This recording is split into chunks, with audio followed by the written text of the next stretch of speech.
कसं आहे की निवडणुकीमध्ये अनेक पुढारी केवळ निवडणुका जिंकण्यासाठी बोलतात, लोकांची दिशाभूल करण्यासाठी आश्वासन देतात.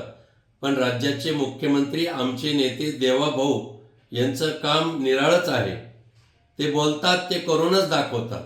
मुंबई महानगरपालिका निवडणुकीमध्ये त्यांनी सांगितलं होतं, मुंबईकरांना शब्द दिला होता की महानगरपालिकेवर महायुतीचाच उमेदवार बसेल, त्यानंतर हिंदूच महापौर होईल आणि एवढंच नाही तर मराठी होईल असं ठणकावून त्यांनी सांगितलं होतं. पत्रकार परिषदेमध्ये सुद्धा ठणकावून सांगितलं होतं. आज काय झालं? जे ते बोलले ते करूनच दाखवलं. महायुतीचाच उमेदवार या ठिकाणी जाहीर झाला.